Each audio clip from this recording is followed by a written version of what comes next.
Global Business Insights podcast from PS Learning, featuring your hosts Dr. Charlotte de Brabant and Max Kent, bringing you the leading global experts and thought leaders from all industry sectors to give you cutting-edge key insights into the future of business, technology and thought leadership. Hello everyone, thank you so much for joining our Global Business Insight podcast. And I'm so thrilled to be joined by my partner in crime, Max Kent, and a very good friend of mine, Burkard Schemmel.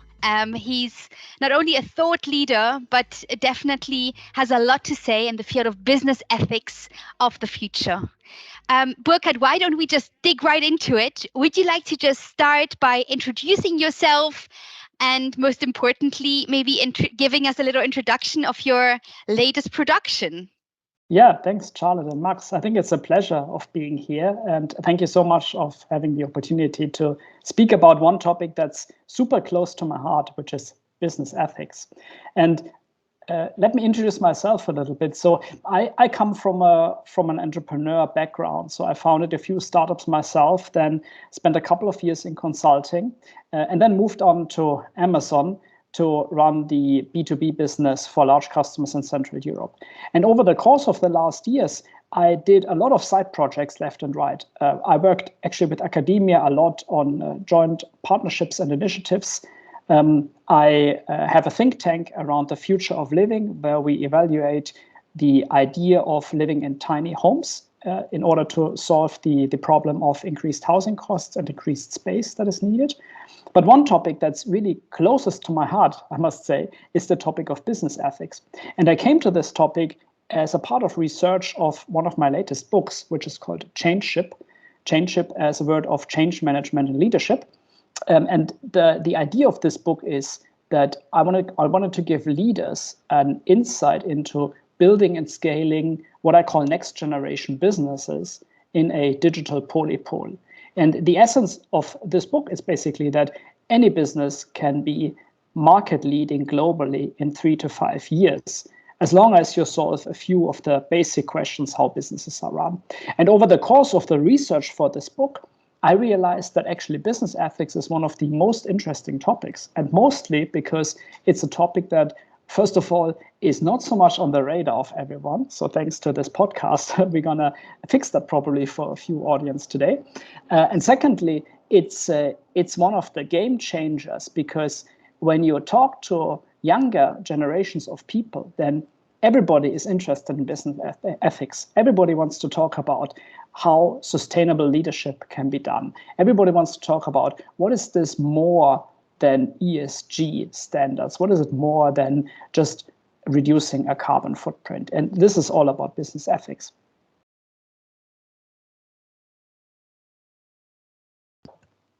So how do you see business ethics evolving in the future, Burkard? Because I think there's going to be some people listening in that when they hear the word ethics, think, oh, that's something that we need to think about, something we need to adhere to. We are ethical as a business, but do they really know? And I'm sure there has to be more of an evolution to this, doesn't there? Yeah, absolutely. And I think part of the discussion of business ethics is to, first of all, define what this means. And to me, there is 5 dimensions to business ethics that one should look into it. And it's very simple things that actually, back to your question, are not really new, but I'm coming to this in a minute. What's the new thing? But the 5 questions is essentially, what should companies sell, at which price, to whom, and how the sales process should be structured. This goes back to the if you will, honesty in the sales process. And then lastly, what's the bigger impact that a business should have in the society? And those 5 dimensions are very universal, and they work basically in all cultural backgrounds, in all countries, everywhere globally. The nuances are a bit different. And when I think about how this should evolve, then as those topics are around for quite some time, I think many businesses really struggle in implementing this, and they struggle in defining what are the areas and how do you really bring it down and boil it down to very concrete actions, and how do you bring it throughout your own organization? And I think the evolving part in the future is that every business that is currently either new built or restructured or anyway transformed into the current status where we are, every business has to have an ethical component. There's no way around it because society demands it, your employees demand it, and you will just be out of business if you don't have a business where ethic is really at the core. And I think that's great news on the one hand side. On the other hand side, it creates a lot of pressure to businesses because it's simply an area that although it's around for quite some time, people have to really actively work on it. Thank you so much for sharing, Burkard. And actually, one other question, if you could just elaborate on some of the biggest challenges actually that businesses are facing at the moment in order to maintain the ethical standards. Yeah, thanks, Charlotte. I think it's a very good question. And I would even go further. I think the challenges are in two ways. First of all, it's the actual implementation of a new ethical framework into the organizations. Because in the past, many corporations have focused on complying, obviously, with all legal standards in the market they operate, and then put a little bit on top in terms of sustainability, ESG, and probably diversity, and a couple of other of these aspects. And I think in the future, that's not good enough anymore. In the future, we have to go deeper. And the challenges are really to define what this means. And let me give you a very concrete example. I talked about the 5 dimensions of ethics earlier. And one is which products should you produce or sell?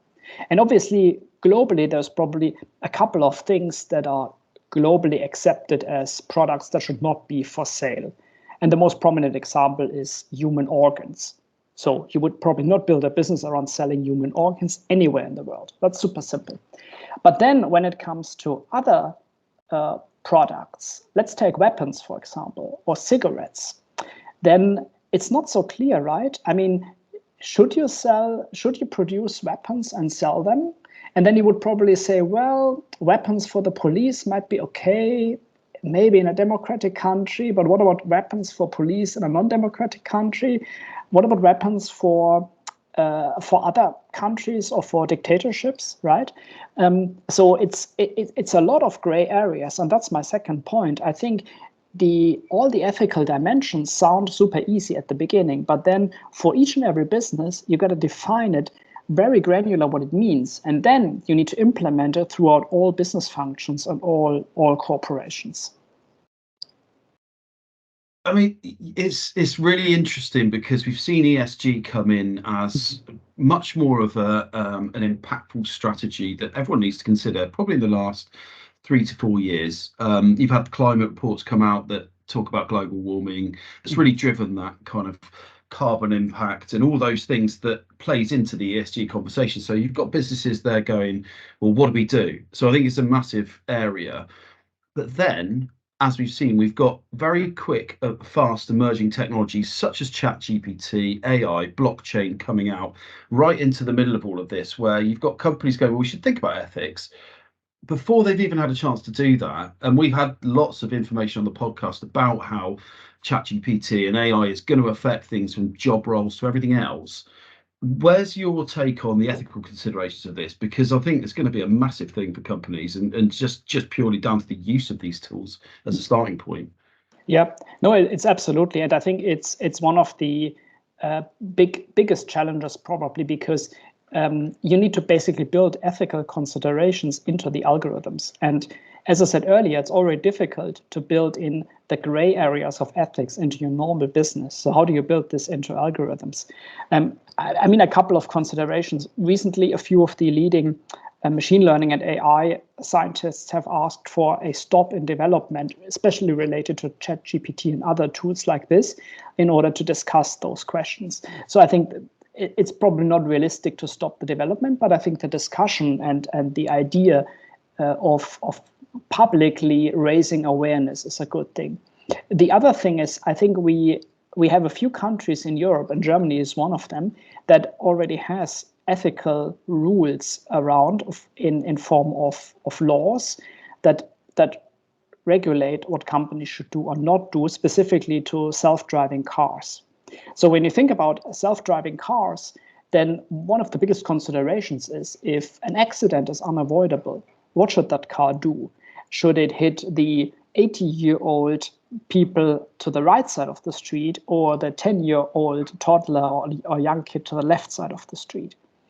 And I don't say I have the answer to this, but there is a law which you can read, which basically regulates for Germany how algorithms should behave in this case. And I think part of that is probably that we need to generally get those technologies regulated. And it's probably funny that I'm saying that because many years I was against regulation at all, but I became a bit older and wiser, and I realized that some things just have to be regulated, and especially those critical points as ethical considerations. And that obviously, as I said, requires a discussion in the society. What is acceptable? And similar to my earlier example about weapons, I think weapons is a different case in many countries. There's countries that are more relaxed about weapons and others are more strict. And so is probably in many ethical questions similar to the self-driving cars. So I think the countries have to come up with regulations and then the industry has to comply with them.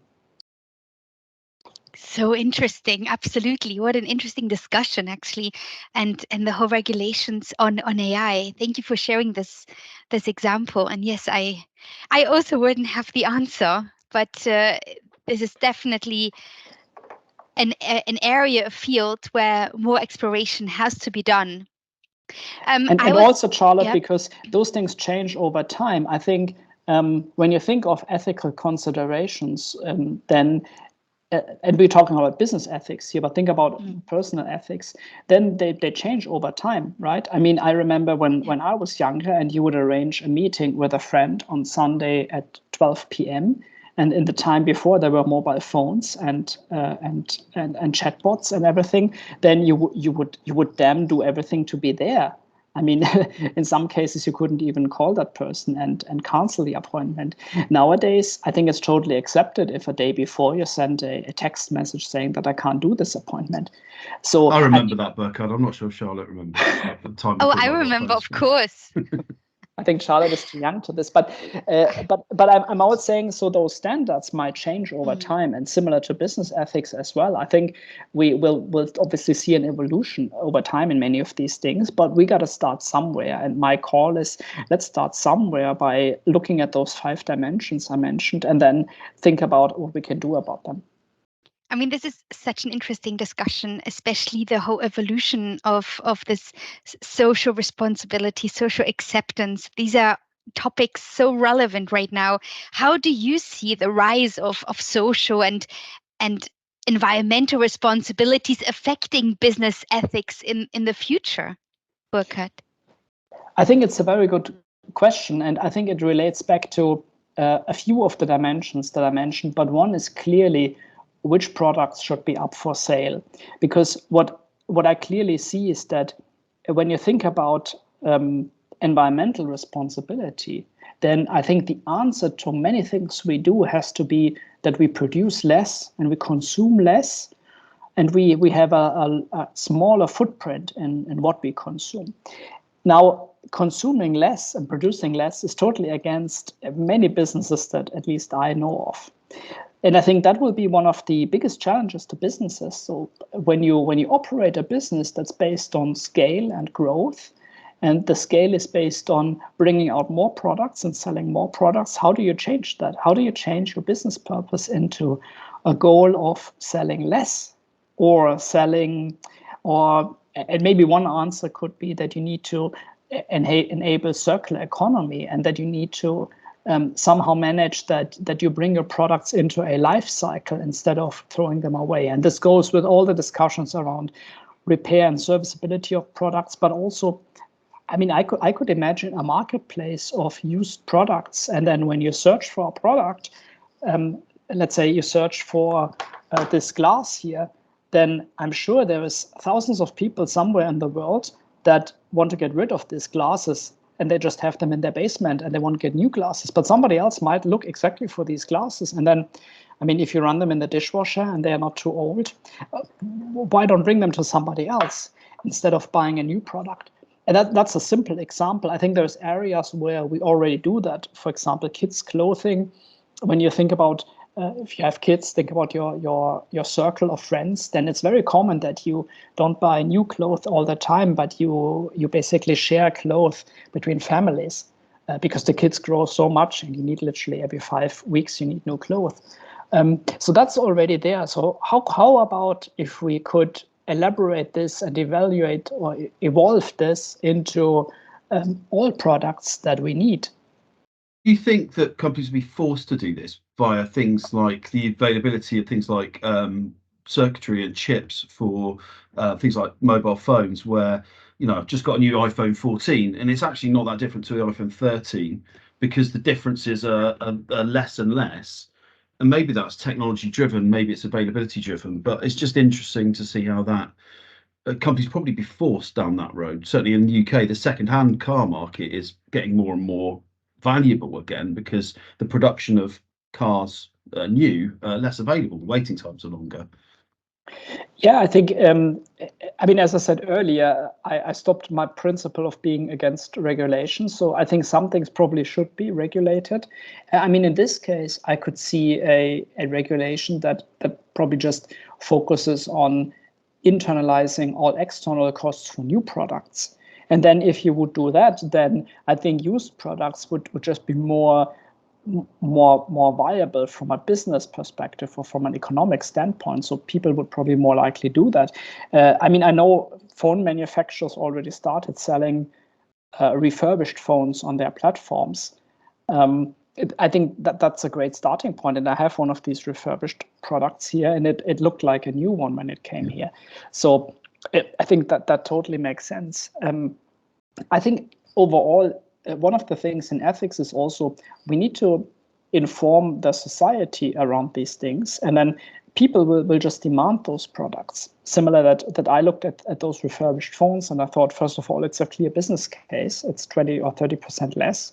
And secondly, it's also environmentally friendly to do that. Brilliant, thank you. And just moving back to one of the points you raised earlier around diversity and inclusion, when we're talking about ethical business practices, clearly people play a big part in all of this. What's your opinions on that? Yeah, again, a very good question. And some people who know me since a few time know that I'm a big advocate for full diversity, which goes beyond gender. But it's basically, and I always said these things in my books or publications. I call these teams hyper-diverse teams, which basically means that you really consider basically ages, genders, but also backgrounds of people, meaning the countries where people grew up obviously has a huge impact in how they think. But also many other considerations like university degrees versus non-university degrees, and then the type of university degrees. We always, when we search for business people, we try to hire people with a business degree, but in fact, there might be other people who are equally qualified or even better.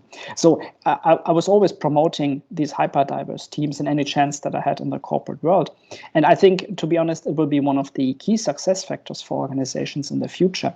And especially because the problems and the topics are getting more complex. And so in order to solve them, you just need different perspectives. Like you just can't solve the problems of this complex world with the same mindset that you have been using in the past. Let me give you one example. I mean, if you want to sell globally products, then you probably need to understand your customers. And obviously, everybody talks about the US and Asia as big markets, but we have Africa just around the corner here in Europe. And I think if you want to sell a product to Africa, you probably hire people from there. People who live there, so that they can tell you what customers really want, and they can tell it to you inside out, and not just from reading an article And for example, I know very little about Africa. I know that, for example, mobile payments is super big in Africa. But if I want to sell a product there, hey, I would get my, sorry for the words, ass off and try to understand what mobile payment really means. And then obviously Africa has probably dozens of countries that are leading in mobile payment, leading more than anywhere else in Europe or the US. So you probably need to look into all those countries and understand how mobile payment works. And I think that's one example of diversity. And obviously we talk about globalization. We talk about businesses that want to scale in any markets in the future. So then you need to understand those things. Another example that comes to mind is there was an increasing number of people who work in part-time. And obviously here in Europe, as we want to bring more people who raise kids back into work, then these people need to work in part-time. So, and one obvious thing is that you obviously need to adjust your business schedule for meetings so that you can comply with part-timers. But then there's many other things. How do we promote people that work in part-time? You know, when we think of full-time people and you think of 40 working hours a week, then in the past we used to promote people who work 50 hours. And not only because they work 50 hours, but just because they got more done. And when you get more done, then you're qualified for the next level of the job. So how do we do that in part-time? If somebody works 24 hours, do we ask them to work 30 hours? and how do we measure that?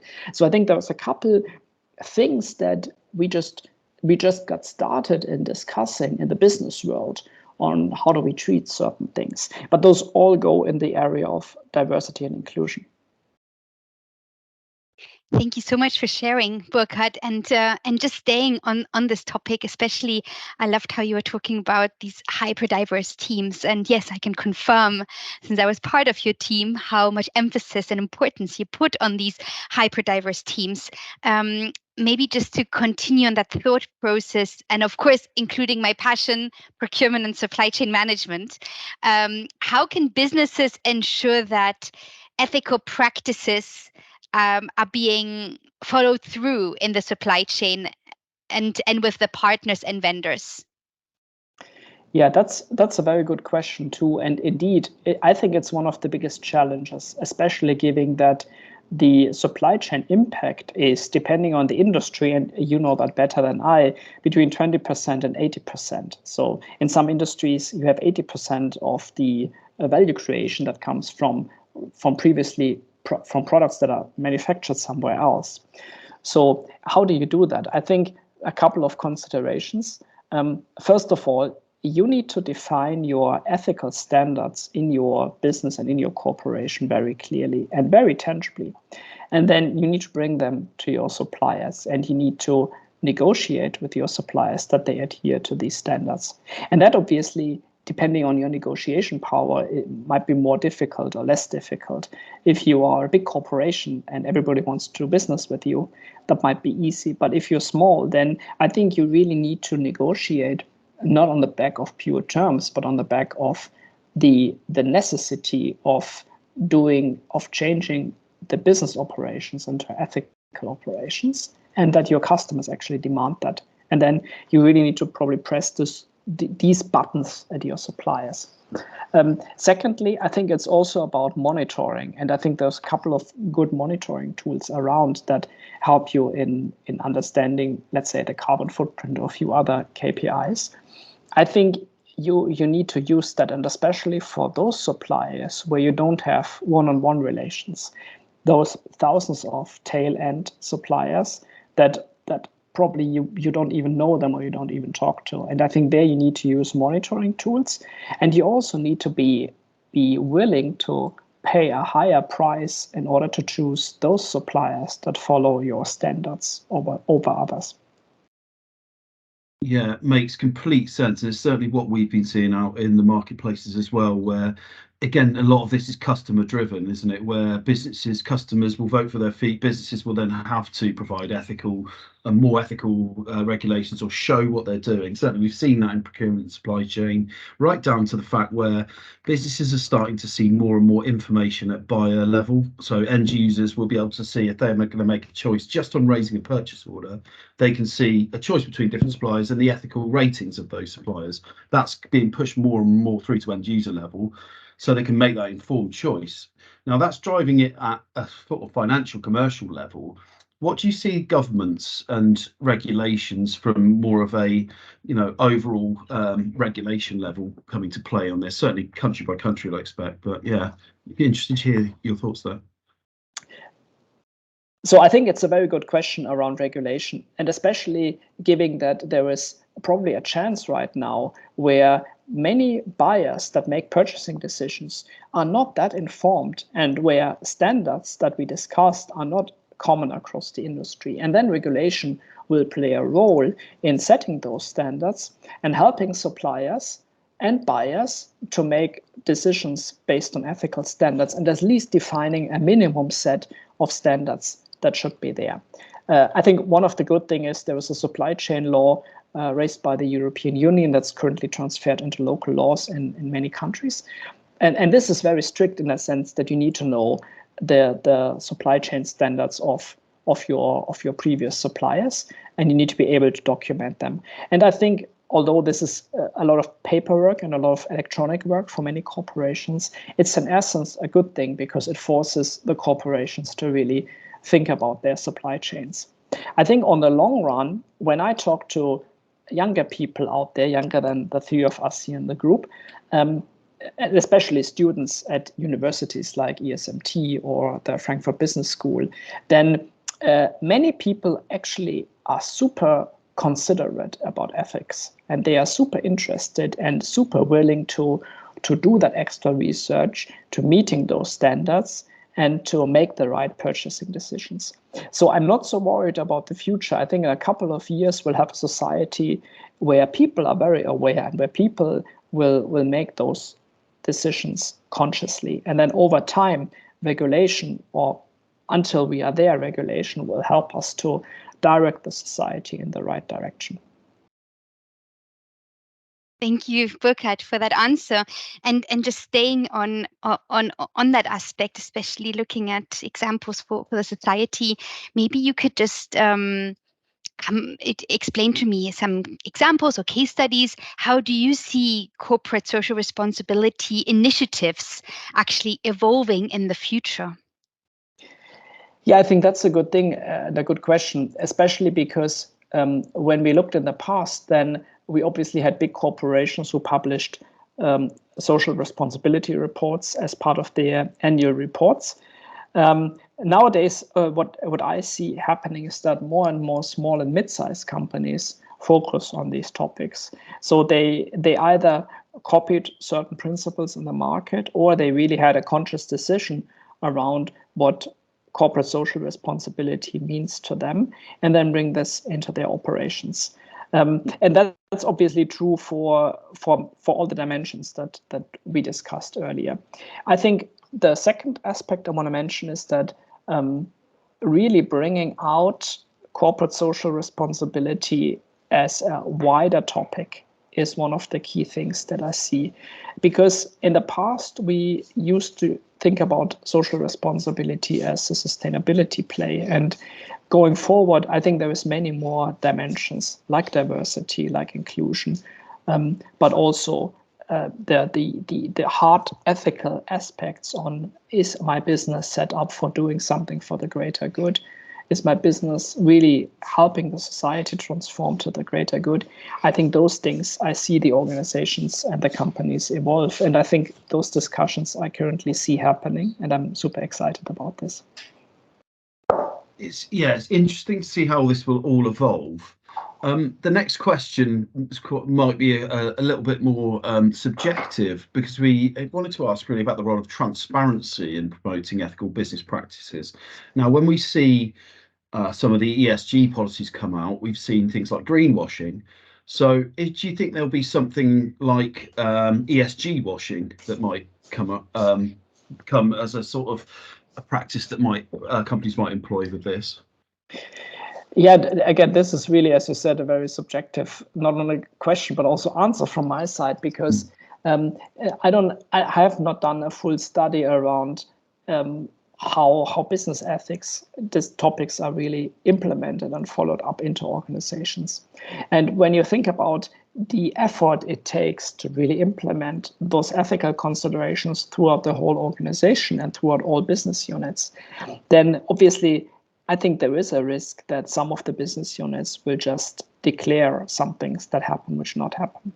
And I think overall, it has to start with a ethical leadership. I think it has to start with a CEO who has very clear values and really drives them through his direct leadership and then the whole organization, and then really follows up. I firmly believe that the CEO of a company is the person who should advocate for this and who can drive the change of the corporation. And I think we have seen great cases in the past where this has not happened. I would really be curious to see one of the first Fortune 500 who really turns around into a fully ethical business. And I think, and I make a bet here, we'll probably see that in the next 3 years happening. And then that would be super exciting. Burkard, and last question for you, just for some best practice sharings and giving some tips to our listeners. What steps can businesses actually take to build a culture of ethics and ensure that ethical practices are being also ingrained in companies' values and daily operations? Yeah, when we start with this, then obviously the first consideration is you got to define the concrete implementation of what does ethics mean. And one of the dimensions that we can always take as a good example is pricing. So one of the discussions around ethics is what is a proper price, and is the price dependent on the value of the product or on the production costs or on the margin? And then is the price different from country to country or even different from customer group to customer group? And many people would say that this, if you will, dynamic pricing is considered as appropriate as long as people know about it. So when you think about it, if you sell a product to a wholesaler, then you probably sell at a different price than to an end customer. And that's probably something that is appropriate to do. What's probably not appropriate is if you sell a product at a different price to an iPhone user than to an Android user, because you think that an iPhone user is willing or capable to pay a higher price. So I think that's an example of pricing. Obviously is at the heart of many companies because it touches product management, it touches sales, it touches marketing. So to your question, I think you really got to implement this across the organization and then foster these kind of discussions. And one best practice that I used to tell my customers is that I suggest them to implement a so-called corporate responsibility or corporate moral board. And this board is a cross-functional team of experts in the company that really oversees those ethical considerations. There are people in from sales, from marketing, from product management, from production, from procurement, obviously, from finance, from HR, from all business functions. And then they basically look at selected cases and define answers that are globally valid for this corporation.